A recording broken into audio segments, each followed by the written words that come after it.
Ngoài kia sương đang rơi nghe lạnh giá, trong lòng anh bao nhớ thương vơi đầy. Màn đêm như khuất lấp giữa bóng tối, bay quanh riêng mình anh tiếc thương một người. Từng tháng năm mình có nhau tình thiết tha, tình ấm nồng. Ngày đi em chia tay để lại anh bao niềm đau sao đắng cay vô vàng.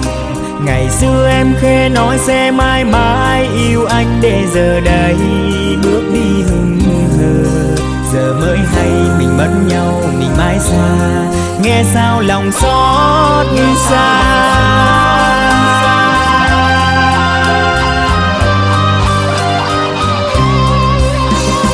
Một lần được có em trong đời, một lần để mất em muôn đời. Vỡ nát trong anh bao giấc mơ, yêu người thật nhiều mà sao người gian dối.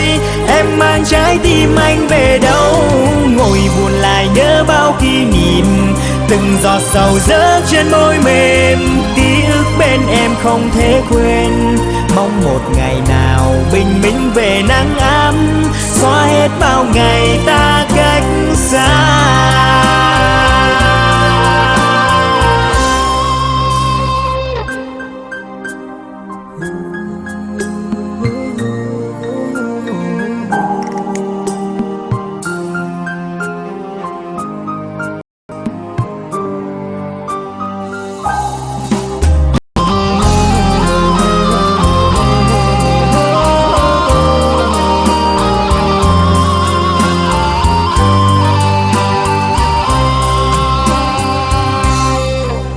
Ngoài kia sương đang rơi nghe lạnh giá, trong lòng anh bao nhớ thương vơi đầy.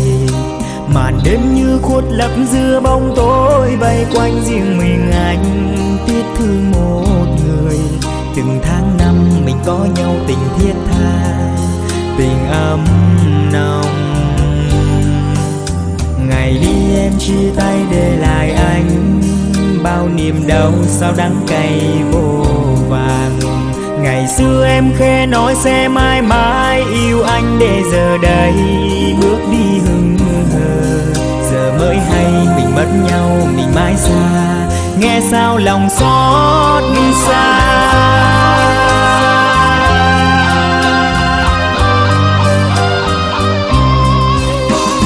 Một lần được có em trong đời, một lần để mất em muôn đời. Vỡ nát trong anh bao giấc mơ, yêu người thật nhiều mà sao người gian dối.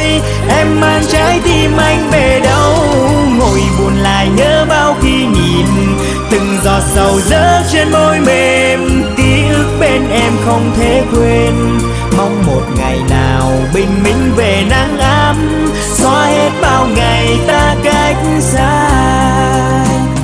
Một lần được có em trong đời, một lần để mất em muôn đời. Vỡ nát trong anh bao giấc mơ, yêu người thật nhiều mà sao người gian dối. Em mang trái tim anh về đâu, ngồi buồn lại nhớ bao kỷ niệm.